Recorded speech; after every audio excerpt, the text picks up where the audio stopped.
النبي الكريم الأمين المكين الرؤوف الرحيم.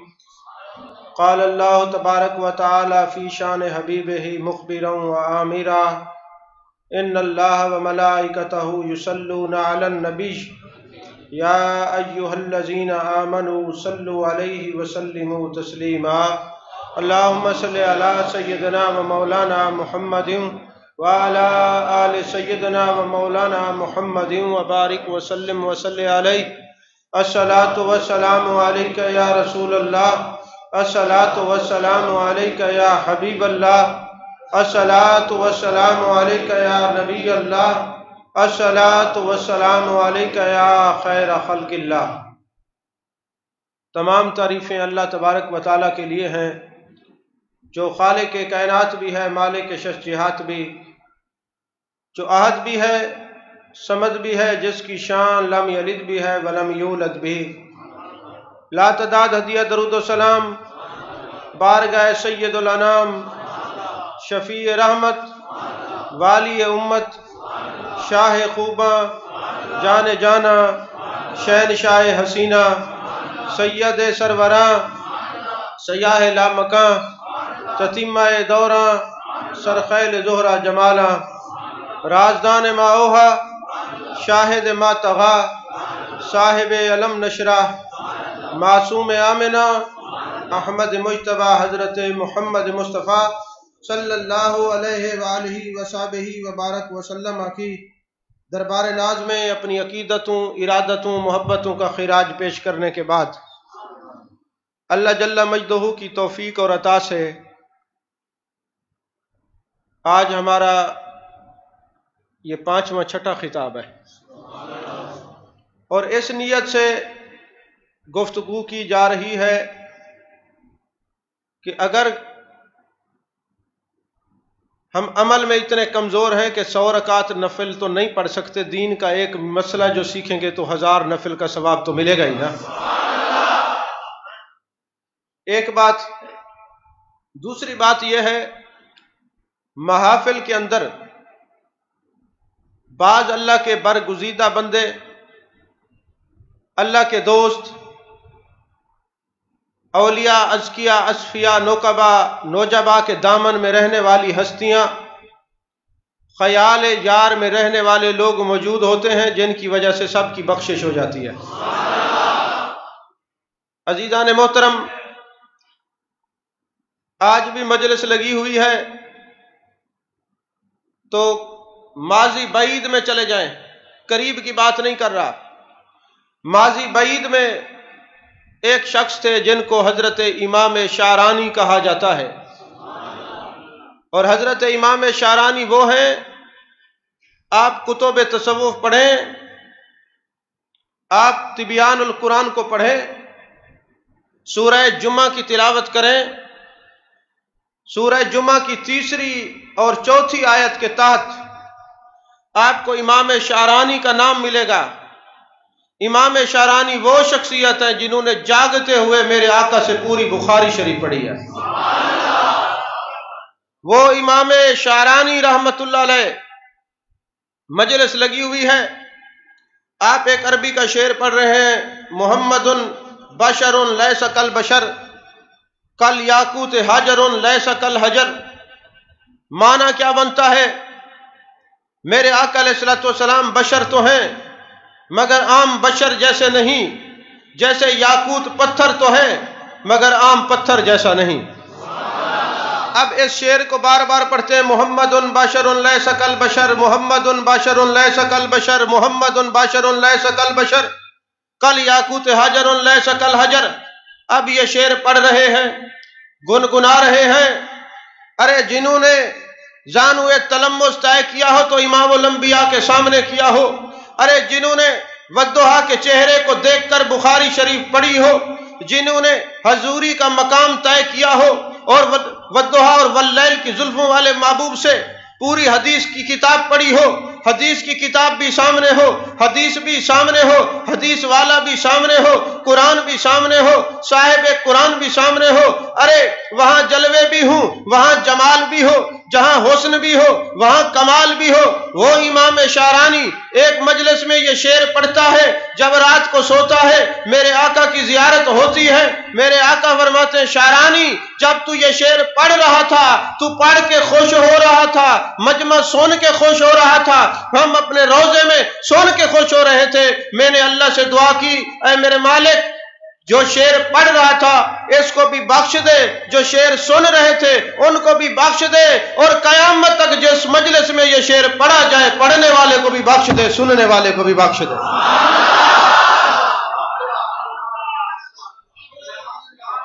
یہ مجالس اسی لیے منعقد کی جاتی ہیں۔ ارے شعر پڑھا جائے، یہ کیسے ہو سکتا ہے امام شارانی شعر پڑھے اور محبوب کی توجہ ہو، بخشش کا پروانہ جاری ہو، اور سالوں سال بعد اگر کوئی پڑھے پھر انعام نہ ملے؟ یہ کیسے ہو سکتا ہے؟ اس کا جواب تو حضرت فاروق اعظم رضی اللہ تعالیٰ عنہ دے گئے ہیں کہ جب میرے آقا نے فرمایا، عرفات کا میدان تھا، لبیک اللہم لبیک لبیک لا شریک لک لبیک ان الحمد والنعمت لک والملک لا شریک لک، کہ یہ صدائیں بلند ہو رہی ہیں، جانے جانا جانے کائنات اپنی اونٹنی قصبہ پہ سوار ہیں، فرماتے بلال میرے غلاموں کو کہو خاموش ہو جائیں۔ محبوب کے فرمان پہ میرے آقا کے غلام خاموش ہو گئے۔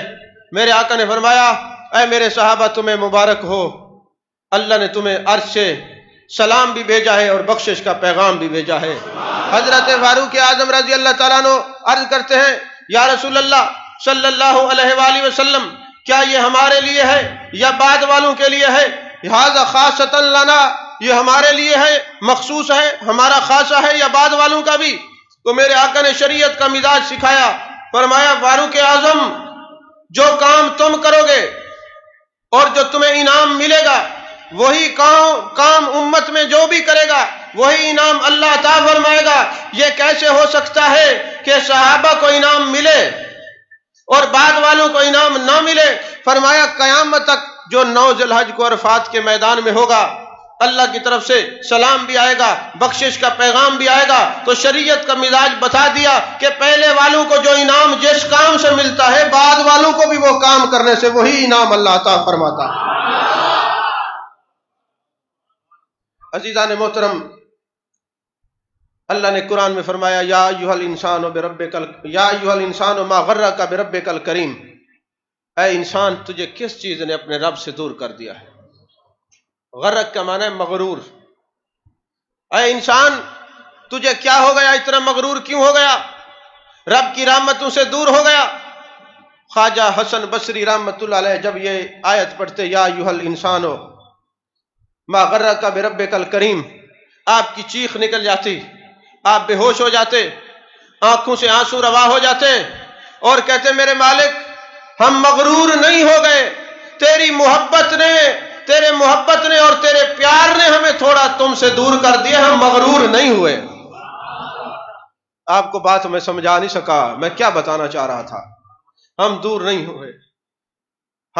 ہوئے، تیری محبت پہ ہم نے بھروسہ کر لیا ہے۔ میرے مالک ہمارے گناہ اتنے زیادہ نہیں ہیں جتنی بڑی تیری رحمت ہے، اتنے بڑے گناہ نہیں ہیں۔ وہ وقت یاد کریں جب یہ رات آئی، بعض کتابوں میں ہے کہ یہ شب برات کی رات تھی اور بعض کتابوں میں کوئی عام رات تھی۔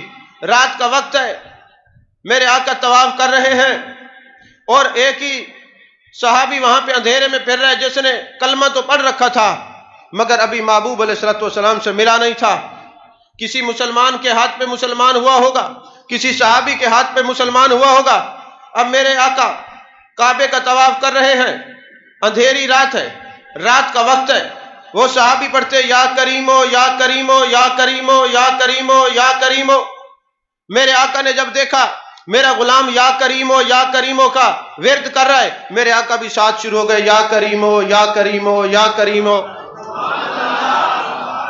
اب وہ جو صحابی جس نے جانے جانا کو دیکھا نہیں، جانے کائنات کو دیکھا نہیں، مصطفیٰ جانے رحمت کی زیارت نہیں کی، کہنے لگا او خوبصورت شکل والے، او حسن و جمال والے، او نورانی چہرے والے، خاموش ہو جا، میں ذکر کر رہا ہوں، تیرے ذکر کرنے کی وجہ سے میرے ذکر کرنے میں خلل آتا ہے، خاموش ہو جا۔